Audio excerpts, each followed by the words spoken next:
Olá, está no ar mais uma edição do Negócios na Pauta. Que os shopping centers fazem parte da vida dos brasileiros, disso ninguém mais duvida. Esses espaços, ao longo dos anos, deixaram de ser meros espaços de compras para se tornarem lugares onde se pode resolver tudo. Nos últimos anos, com a pandemia, o impacto foi grande para essas operações, que tiveram as atividades restringidas por bastante tempo. Mas, ao que tudo indica, a recuperação tem caminhado a passos largos. Veja a reportagem. Desde que os shoppings começaram a se popularizar na sociedade, tem crescido a preferência dos consumidores maranhenses pelos centros de compras. Desde 2010, a Federação do Comércio de Bens, Serviços e Turismo do Maranhão, a FEComércio, realiza pesquisas de intenção de consumo em datas específicas, consideradas as mais relevantes para o comércio como um todo, como o Dia das Mães, dos Pais, das Crianças, dos Namorados e o Natal, por exemplo. Esse crescimento se deu ano a ano, ganhando relevância ao longo do tempo, e alguns fatores influenciaram esse crescimento do interesse do ludovicense pelos shoppings. Ao longo das últimas décadas, os principais fatores que influenciaram a mudança de comportamento e a preferência do público pelos shopping centers na capital maranhense são a chegada das grandes lojas de departamentos nos centros de compras, o que populariza o consumo, o aumento do número de shoppings na cidade, a expansão dos shoppings para bairros mais afastados, considerados de comércio satélite, e comodidades, como facilidade de acesso, segurança, estacionamento, oferta de serviços agregados, além de operações voltadas ao lazer, como cinemas e praças de alimentação. Então, chegamos a 2022 com um alto nível de interesse do consumidor pelos shoppings. Hoje, as pesquisas mostram que o shopping, em algumas datas comemorativas, é a principal escolha do consumidor, como, por exemplo, no Dia dos Namorados, que é considerado uma data mais de consumo mais jovem. O shopping ganha grande relevância nessas datas. Datas ainda como o Dia das Mães e o Natal ainda tem uma grande prevalecência da Rua Grande em relação aos shoppings. Os shoppings ainda buscam ganhar espaço nessas essas datas comemorativas mais populares.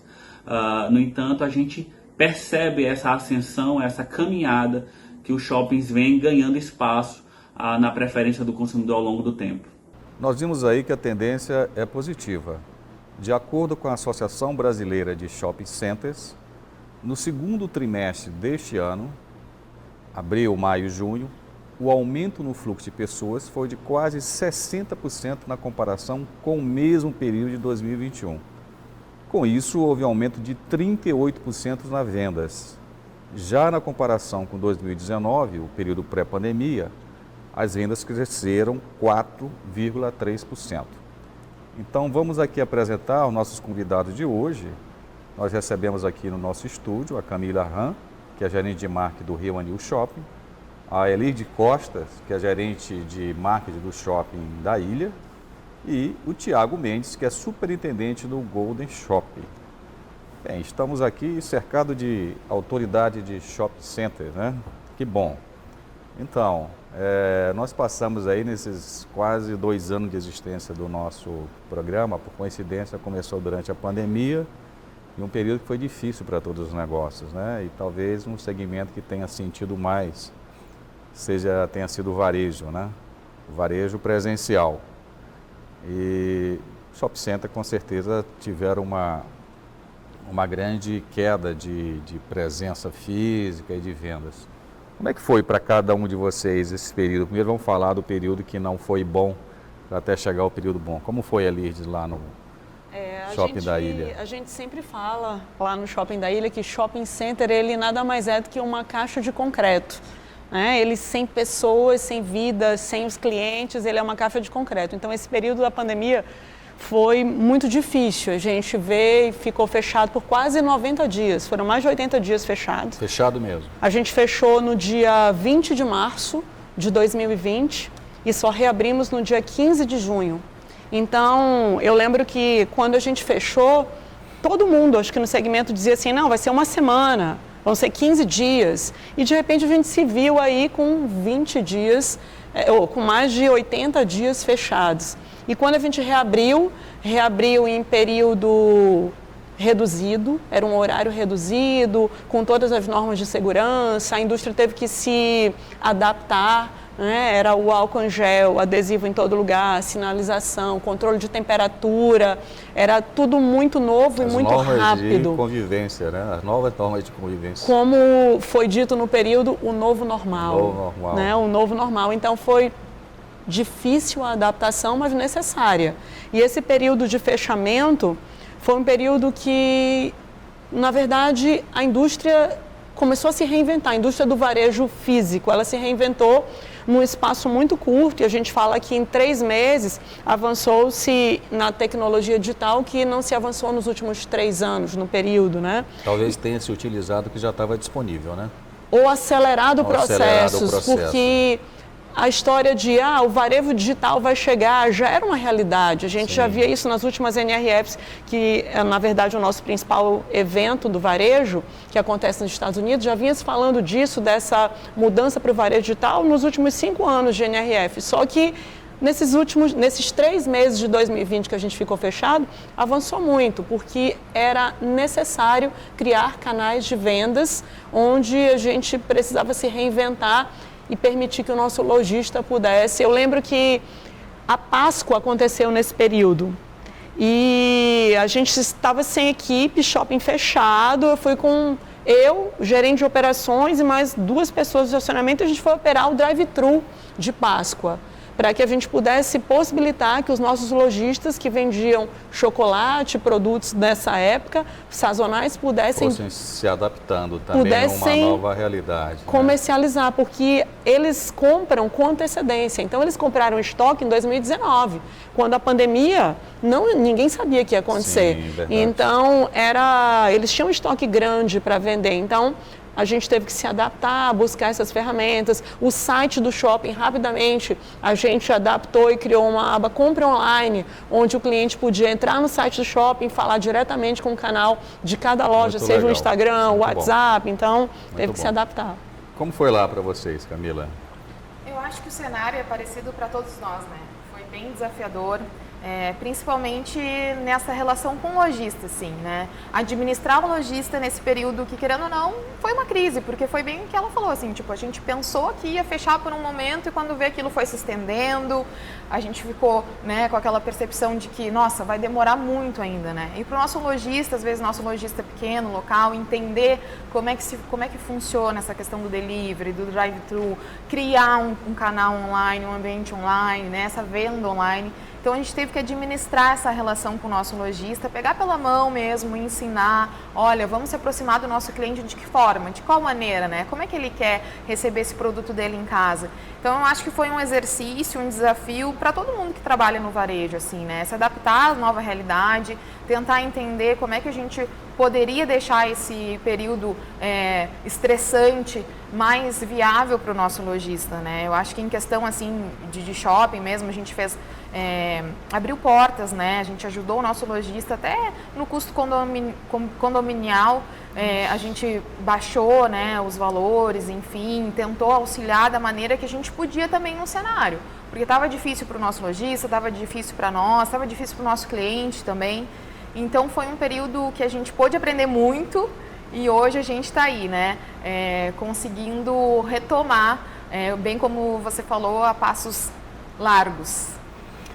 Vocês lá no Golden Shop talvez tenha sido uma situação talvez ainda mais adversa, né, Thiago? É o shopping mais novo dos que estão presentes aqui. Exatamente. E aí pegou vocês ainda num processo quase de implantação, né? Quase no processo de implantação. A gente inaugurou o shopping no final de 2017. Então, um ano e meio depois, praticamente não chegou nem completar 3 anos, 2 anos e pouquinho. Então, a gente entra numa situação dessa. Como a Elides falou, foi tudo a questão de reinvenção, readaptação. Criar postos de retirada, criar postos, facilitação de algumas coisas. Eu lembro, você falou uma coisa que quando você falou, tipo, o shopping é só uma caixa de concreto quando não tem ninguém. Eu fiz alguns plantões porque a gente tinha que deixar o shopping ainda. O shopping não deixou de operar. A gente tinha que estar lá fazendo acompanhando os maquinários, acompanhando as limpezas de ar-condicionado, os elevadores, as escadas, tinham que botar para funcionar pelo menos acho que 1 hora, 2 horas por dia, para não nada emperrar. E aí quando você chegava lá e olhava o shopping totalmente vazio, eu falei assim, meu Deus do céu, o que está acontecendo? E aí tudo escuro, tal, fica aquela coisa, você vê assim, e quando vai voltar? Era 15 dias, era 1 semana, era 1 mês, e já passou o primeiro mês, segundo mês, vai começar assim, meu Deus, e agora? E será se vai voltar? E quando a gente voltou, que ficou aquela coisa, meu Deus, será se vai baixar a porta de novo? Então todo o tempo ficava aquele receio, aquela coisa, e aí a gente ficou naquele medo e fazendo tudo o possível para poder fazer as coisas fluírem e tentar fazer que era tudo mais normal possível. Mas o receio da gente, eu acho que era até pior do que os dos lojistas, né?